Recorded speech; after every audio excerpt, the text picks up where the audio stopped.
नमस्कार।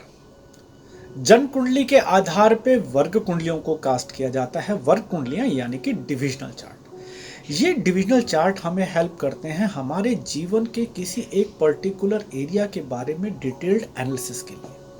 For example marriage.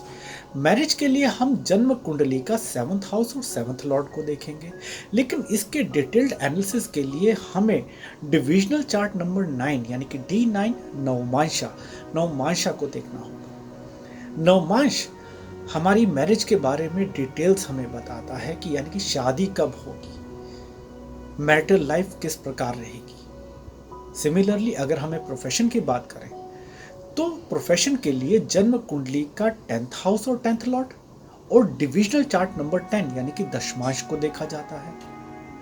संतान के लिए जन्म कुंडली का 5th हाउस 5th लॉर्ड और डिविजनल चार्ट नंबर 7 सप्तांश को देखा जाएगा।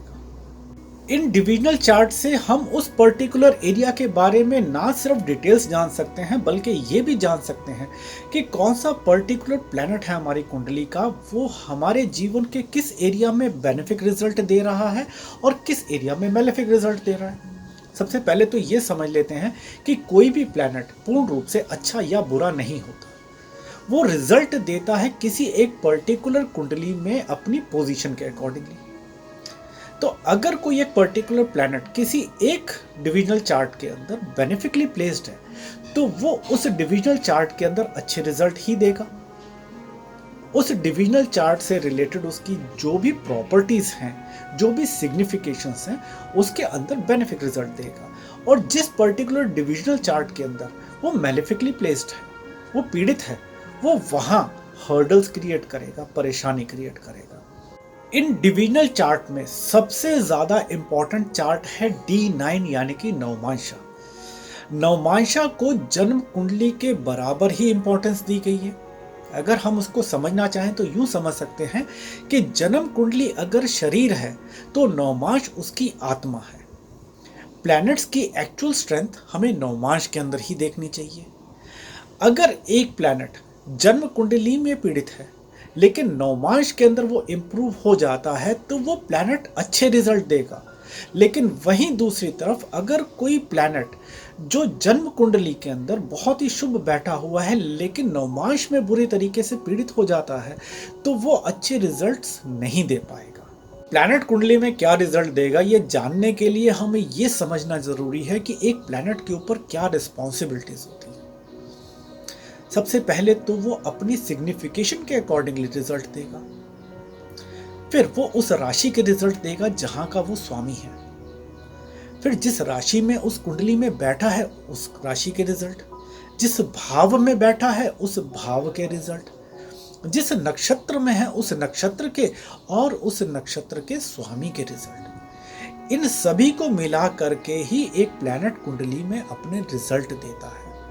और इन सभी पॉइंट्स को हम जितना डीपली एनालाइज करेंगे हम उस प्लैनेट के रिजल्ट को उतना बेहतर समझ पाएंगे। कहने का मतलब क्या होगा कि हमें जन्म कुंडली के साथ डिविजनल चार्ट्स को भी देखना जरूरी है।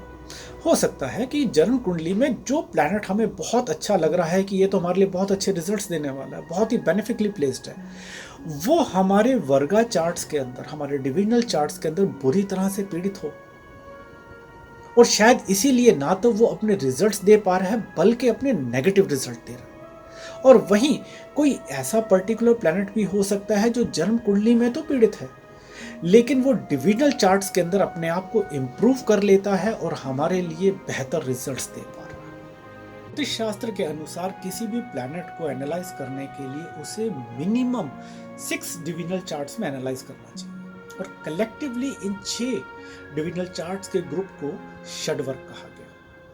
षड यानी 6, वर्ग मींस डिविजनल चार्ट। षडवर्ग के अंदर लिया गया D1 जन्म कुंडली को, D2 होरा, D3 द्रेशकान, D9 navamsha, D12 द्योदांशा and D30 त्रिमशांशा। इसके आगे और ज्यादा डीपली अगर एनालाइज करना चाहें तो सप्तवर्ग ग्रुप ऑफ 7 डिविजनल चार्ट, दशवर्ग group of 10 divisional chart and षोडशवर्ग ग्रुप ऑफ 16 डिविजनल चार्ट्स। इस प्रकार हम किसी भी प्लैनेट को प्रॉपरली एनालाइज कर सकते हैं। तो आज के लिए इतना ही। नमस्कार।